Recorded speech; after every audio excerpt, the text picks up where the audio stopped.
찬송가 366장입니다. 어두운 내 눈 밝히사 진리를 보게 하소서. 진리의 열쇠 내게 주사 참빛을 찾게 하소서. 기쁘신 뜻을 알고자 엎드려 기다리오니 내 눈을 뜨게 하소서. 성령이여 막혀진 내 귀 여시사 주님의 귀한 음성을 이 귀로 밝히 들을 때에 내 기쁨 한량 없겠네. 기쁘신 뜻을 알고자 엎드려 기다리오니 내 길을 열어주소서. 성령이여 봉해진 내 입 여시사 복음을 널리 전하고 차가운 내 맘 노려주사 사랑을 하게 하소서. 기쁘신 뜻을 알고자 엎드려 기다리오니 내 입을 열어주소서. 성령이여 전능하사 천지를 만드신 하나님 아버지를 내가 믿사오며 그 외아들 우리 주 예수 그리스도를 믿사오니 이는 성령으로 잉태하사 동정녀 마리아에게 낳으시고 번디오 빌라도에게 고난을 받으사 십자가에 못 박혀 죽으시고 장사한 지 4일 만에 죽은 자 가운데서 다시 살아나시며 하늘에 오르사 전능하신 하나님 우편에 앉아 계시다가 저리로서 산 자와 죽은 자를 심판하러 오시리라. 성령을 믿사오며 거룩한 공회와 성도가 서로 교통하는 것과 죄를 사하여 주시는 것과 몸이 다시 사는 것과 영원히 사는 것을 믿사옵나이다. 아멘. 하나님 말씀은 창세기 41장 25절에서 36절입니다. 요셉이 바로에게 아뢰되 바로의 꿈은 하나라. 하나님이 그가 하신 일을 바로에게 보이심이니라. 일곱 좋은 암소는 7회요 일곱 좋은 이삭도 7회니 그 꿈은 하나라. 그 후에 올라온 파리하고 흉한 7소는 7년이요 동풍에 말라 속이 빈 7 이삭돌 7회 흉년이니 내가 바로에게 이르기를 하나님이 그가 하실 일을 바로에게 보이신다 함이 이것이라. 온 애굽 땅에 7회 큰 풍년이 있겠고 후에 7회 흉년이 들므로 애굽 땅에 있던 풍년을 다 잊어버리게 되고 그 땅이 그 기근으로 망하리니 후에 든 그 흉년이 너무 심함으로 이전 풍년을 이 땅에서 기억하지 못하게 되리이다. 바로께서 꿈을 2번 겹쳐 꾸신 것은 하나님이 이 일을 정하셨습니다. 하나님이 속히 행하시리니 이제 바로께서는 명철하고 지혜 있는 사람을 택하여 애굽 땅을 다스리게 하시고 바로께서는 또 이같이 행하사 나라 안에 감독관들을 두어 그 7회 풍년에 애굽 땅의 5분의 1을 거두래. 그들로 장차 올 풍년의 모든 곡물을 거두고 그 곡물을 바로의 손에 돌려 양식을 위하여 각 성읍에 쌓아두게 하소서. 이와 같이 그 곡물을 이 땅에 저장하여 애굽 땅에 임할 7회 흉년에 대비하시면 땅이 이 흉년으로 말미암아 망하지 아니하리이다. 아멘. 전능하신 하나님 아버지 우리 예배를 받으시옵소서. 예수님의 이름으로 기도하옵나이다. 아멘. 창세기 41장 17절에서 36절 말씀으로 이 일을 정하셨습니다. 라는 제목으로 은혜를 받고자 하겠습니다. 첫 번째입니다. 인간의 한계와 하나님의 계시입니다. 바로가 꿈에서 본 것은 나일강 강가에서 올라온 그 살찌고 아름다운 7 암소와 그 뒤를 이어 나온 약하고 흉한 7 암소였습니다. 흉한 암소들은 먼저 나온 건강한 암소들을 삼켜버렸지만 먹고도 전혀 달라진 모습이 없었습니다. 이어서 바로는 무성하고 충실한 7 이삭과 그 뒤에 나온 가늘고 마른 7이삭을 보았는데 마른 이삭이 좋은 이삭을 삼키는 장면이 반복됩니다. 이 꿈은 애굽의 이말 7년의 풍년과 이어질 7년의 극심한 흉년, 그리고 그 이기의 시대를 대비하게 하시는 하나님의 계획을 상징합니다. 인간은 미래를 알 수도 통제할 수도 없습니다. 하나님은 꿈을 통해 앞으로 일어날 일을 계시하십니다. 본문은 세상의 힘과 하나님의 계시를 선명하게 대조합니다. 바로는 당시의 세계 최강 제국 애굽의 왕이었지만 자기 앞에 다가올 미래조차 해석하지 못했습니다. 반면에 감옥에 갇혀 있는 히브리 노예 요셉은 하나님의 계시로 그 꿈의 의미를 밝힙니다. 이는 인간의 지혜에는 분명한 한계가 있습니다. 참된 해석과 계시는 오직 하나님께 속해 있음을 보여줍니다. 하나님은 인간의 모든 지혜가 막다른 곳에 이르렀을 때 바로 그 자리에서 당신의 뜻을 드러내십니다. 나일강 강가에서 시작된 이 꿈은 단순한 애굽의 경제 위기를 넘어서 하나님 나라의 확장을 위한 섭리의 사건이었습니다. 하나님은 요셉을 통해 이방 나라 한복판에서도 자신의 통치를 이루어 가십니다. 요셉은 애굽이라는 거대한 제국 속에서 하나님의 뜻을 실행하는 통로가 되었습니다. 이를 통해 하나님의 나라는 교회 안에만 머무는 것이 아닙니다. 세상의 중심과 권력의 자리에서도 역사한다는 사실을 보여주고 있습니다. 오늘 우리 역시 자신의 그런 지식과 경험, 계산만으로는 인생의 미래를 온전히 이해할 수가 없습니다. 그러나 하나님의 지혜가 한계에 부딪힌 순간에 동시에 하나님을 만나는 자리이기도 합니다. 사랑하는 성도 여러분, 그러므로 우리는 세상의 지혜보다 하나님을 더욱 의지해야 합니다.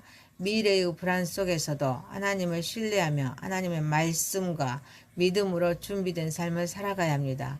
그리고 하나님께서 맡기신 자리에서 세상을 살리고 사람을 살리는 사명의 사람으로서 섬으로써 이 모든 것을 하나님께 영광 올려드리는 저와 여러분이 되시기를 소망합니다. 두 번째입니다. 하나님이 이 일을 정하셨습니다. 요셉은 바로의 꿈을 해석하면서 그것이 단순한 환상이나 인간의 불안에서 비롯된 꿈이 아니라 하나님께서 이미 정하신 사건임을 밝히십니다.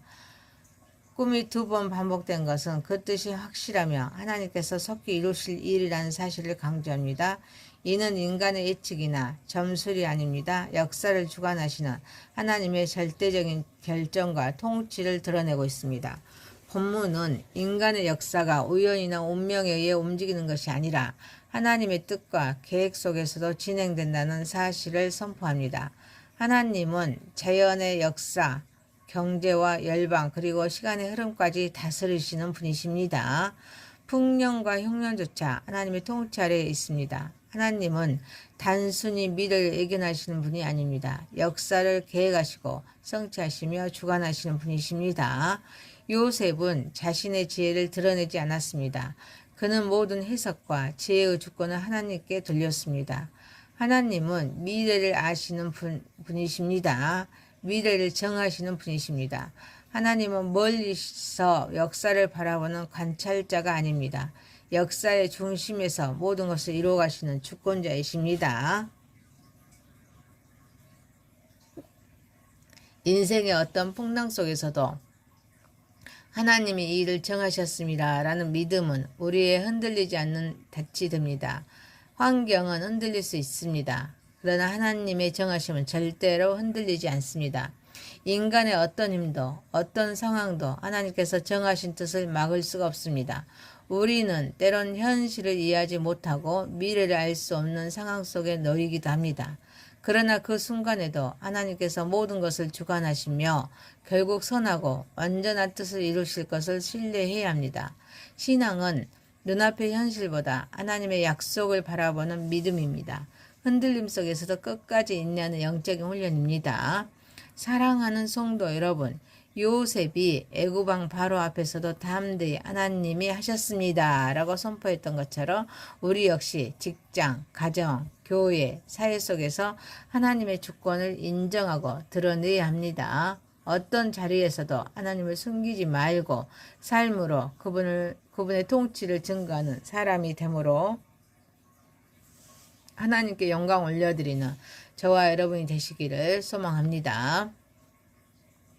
세 번째입니다. 준비된 자리를 통한 하나님의 구원입니다. 요셉은 바로에게 단순히 꿈의 의미만 설명한 것이 아닙니다. 다가올 위기에 대한 구체적인 해결책까지 제시합니다. 그는 앞으로 있을 7년의 풍년 동안 소출의 5분의 1, 곧 20%를 국가적으로 비축하여서 이후 닥칠 7년의 흉년에 대비해야 한다고 제안합니다. 이는 단순한 조언이 아닙니다. 공동체를 살리기 위한 하나님의 지혜가 담긴 국가 경영 전략이었습니다. 이 장면은 하나님의 계시가 단지 아는 것에서 끝나는 것이 아닙니다. 삶의 현장에서 실천될 때 공동체를 살리는 능력이 된다는 사실을 보여줍니다. 요셉은 단순한 꿈 해석자가 아닙니다. 하나님의 지혜를 따라서 실제적인 준비를 실행함으로써 백성을 살리는 구원의 도구로 쓰임 받았습니다. 본문은 하나님께서 공동체를 살리기 위한 한 사람을 세우신다는 사실을 보여줍니다. 한 사람의 준비와 순종이 애굽을 살렸습니다. 야곱의 가문을 살렸습니다. 결국 열방을 살리는 통로가 되었습니다. 구원을 계획하신 하나님은 구원의 역사를 이루실 때 준비된 사람을 세워서 사용하십니다. 그들을 통해 하나님의 뜻을 이 땅 가운데 이루어 가십니다. 요셉은 바로 그 시대 속에서 하나님의 도구로 부름받아서 구원의 길을 연 사람입니다. 또한 본문은 하나님께서 미래를 알리실 뿐 아닙니다. 그 미래를 대비하도록 준비시키시는 분이심을 보여줍니다. 믿음과 준비는 서로 반대되는 개념이 아닙니다. 참된 믿음은 무책임한 낙관주의가 아닙니다. 하나님을 신뢰하기 때문에 더욱 지혜롭게 준비하는 삶입니다. 요셉은 하나님을 신뢰했습니다. 현실에 예민하지 않았습니다. 실질적인 대비를 통해서 다가올 위기를 준비했습니다. 요셉이 저장한 곡물은 단지 그 시대의 사람들만 위한 양식이 아니었습니다. 그것은 훗날 야곱의 12 아들과 그 가족들 그리고 다음 세대 이스라엘을 살리는 생명의 양식이 되었습니다. 오늘의 준비가 내일의 다음 세대를 살립니다. 믿음은 현실을 예면한 것이 아닙니다. 하나님의 지혜 안에서 미래를 대비하는 것입니다. 우리 역시 하나님께서 정하신 때를 바라보며 믿음으로 준비해야 합니다. 단순히 기다리는 신앙이 아닙니다. 성령의 인도하심 가운데 기도와 훈련, 섬김, 순종으로 준비된 삶을 살아가야 합니다. 특별히 다음 세대를 위한 준비는 지금 시작되어야 합니다. 사랑하는 성도 여러분, 신앙의 유산, 말씀의 가르침, 기도의 습관과 영적인 훈련은 다음 세대를 영적 기근과 메마름에서 살리는 저장된 곡물이 됩니다. 물질적인 유산도 필요하지만 그보다 더 중요한 것은 믿음의 유산입니다. 말씀의 토대와 기도의 습관, 하나님을 경외하는 삶의 번야말로 자녀와 다음 세대를 살리는 가장 중요한 곡물의 창고입니다. 결국 하나님의 계시는 지식으로는 머무를 때 완성되지 않습니다. 그 계시는 순종과 실천, 실천 속에서 열매를 맺습니다. 구원을 계획하신 하나님의 구원은 단순한 기적만으로 이루어지는 것이 아닙니다. 준비된 사람의 지혜, 준비된 사람의 충성을 통해 역사 속에서 이루어집니다. 그러므로 풍년의 때에 기근을 준비하는 것이 곧 하나님의 지혜이면서 준비된 믿음의 이기의 시대를 살아가는 통로가 되므로 이 모든 것을 하나님께 영광 올려드리는 저와 여러분이 되시기를 소망합니다. 말씀을 마칩니다. 창세기 41장 17절에서 36절 말씀으로 이 일을 정하셨습니다. 라는 제목이었습니다. 첫 번째, 인간의 한계와 하나님의 계시. 두 번째, 하나님이 이 일을 정하셨습니다. 세 번째, 준비된 자를 통한 하나님의 구원. 기도드립니다. 전능하시고 거룩하신 하나님 아버지, 세상 지혜보다 하나님을 의지하는 삶을 살아가게 하옵소서. 불확실한 미래와 세상의 방법 앞에 흔들리지 않게 하옵소서. 오직 하나님의 말씀과 주권을 신뢰하게 하옵소서. 요셉이 바로왕 앞에서도 담대히 하나님의 역사하심을 선포했듯이 저 또한 또 가정과 일터에서 하나님의 통치를 당당히 증가하는 통로가 되길 원합니다. 생명을 살리는 사명의 사람으로 서게 하옵소서. 하나님께서 허락하신 모든 자리에서 나만의 아니가 아닌 세상을 치유하고 사람을 살리는 사명자로 살아가게 하옵소서. 나의 삶이 하나님의 살아계심을 나타내는 구체적인 증거가 되게 하옵소서. 어느 곳에든지 주님의 주권을 인정하는 겸손을 허락하옵소서.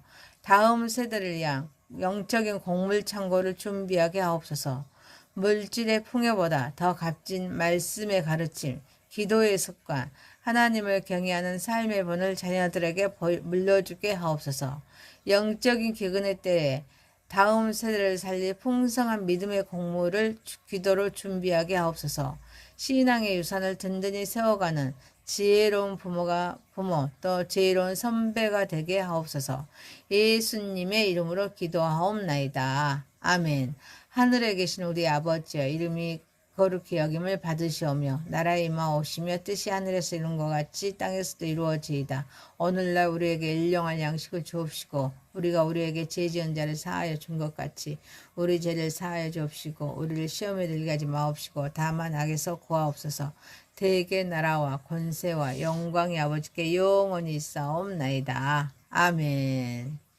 감사합니다. 수고하셨습니다. 축복합니다. 찬송가 366장입니다. 어두운 내 눈 밝히사 진리를 보게 하소서. 진리의 열쇠 내게 주사 참빛을 찾게 하소서. 기쁘신 뜻을 알고자 엎드려 기다리오니 내 눈을 뜨게 하소서. 성령이여 막혀진 내 귀 여시사 주님의 귀한 음성을 이 귀로 밝히 들을 때에 내 기쁨 한량 없겠네. 기쁘신 뜻을 알고자 엎드려 기다리오니 내 길을 열어주소서. 성령이여 봉해진 내 입 여시사 복음을 널리 전하고 차가운 내 맘 노려주사 사랑을 하게 하소서. 기쁘신 뜻을 알고자 엎드려 기다리오니 내 입을 열어주소서. 성령이여 전능하사 천지를 만드신 하나님 아버지를 내가 믿사오며 그 외아들 우리 주 예수 그리스도를 믿사오니 이는 성령으로 잉태하사 동정녀 마리아에게 낳으시고 본디오 빌라도에게 고난을 받으사 십자가에 못 박혀 죽으시고 장사한 지 4일 만에 죽은 자 가운데서 다시 살아나시며 하늘에 오르사 전능하신 하나님 우편에 앉아 계시다가 저리로서 산 자와 죽은 자를 심판하러 오시리라. 성령을 믿사오며 거룩한 공회와 성도가 서로 교통하는 것과 죄를 사하여 주시는 것과 몸이 다시 사는 것과 영원히 사는 것을 믿사옵나이다. 아멘. 하나님 말씀은 창세기 41장 25절에서 36절입니다. 요셉이 바로에게 아뢰되 바로의 꿈은 하나라. 하나님이 그가 하신 일을 바로에게 보이심이니라. 일곱 좋은 암소는 7회요 일곱 좋은 이삭도 7회니 그 꿈은 하나라. 그 후에 올라온 파리하고 흉한 7소는 7년이요 동풍에 말라 속이 빈 7 이삭돌 7회 흉년이니 내가 바로에게 이르기를 하나님이 그가 하실 일을 바로에게 보이신다 함이 이것이라. 온 애굽 땅에 7회 큰 풍년이 있겠고 후에 7회 흉년이 들므로 애굽 땅에 있던 풍년을 다 잊어버리게 되고 그 땅이 그 기근으로 망하리니 후에 든 그 흉년이 너무 심함으로 이전 풍년을 이 땅에서 기억하지 못하게 되리이다.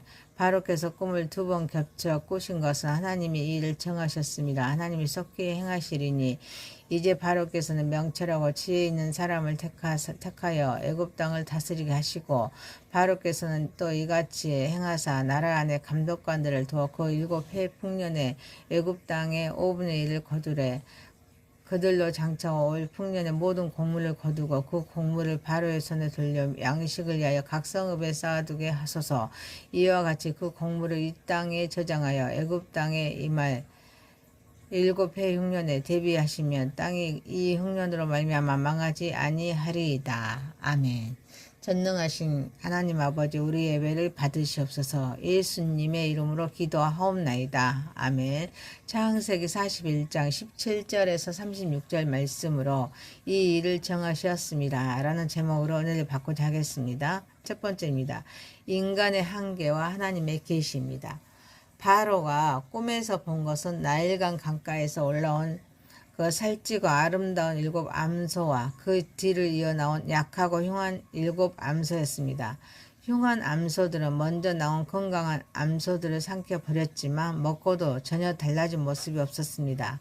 이어서 바로는 무성하고 충실한 7 이삭과 그 뒤에 나온 가늘고 마른 7 이삭을 보았는데 마른 이삭이 좋은 이삭을 삼키는 장면이 반복됩니다. 이 꿈은 애굽에 임할 7년의 풍년과 이어질 7년의 극심한 흉년 그리고 그 이기의 시대를 대비하게 하시는 하나님의 계획을 상징합니다. 인간은 미래를 알 수도 통제할 수도 없습니다. 하나님은 꿈을 통해 앞으로 일어날 일을 계시하십니다. 본문은 세상의 힘과 하나님의 계시를 선명하게 대조합니다. 바로는 당시의 세계 최강 제국 애굽의 왕이었지만 자기 앞에 다가올 미래조차 해석하지 못했습니다. 반면에 감옥에 갇혀 있는 히브리 노예 요셉은 하나님의 계시로 그 꿈의 의미를 밝힙니다. 이는 인간의 지혜에는 분명한 한계가 있습니다. 참된 해석과 계시는 오직 하나님께 속해 있음을 보여줍니다. 하나님은 인간의 모든 지혜가 막다른 곳에 이르렀을 때 바로 그 자리에서 당신의 뜻을 드러내십니다. 나일강 강가에서 시작된 이 꿈은 단순한 애굽의 경제 위기를 넘어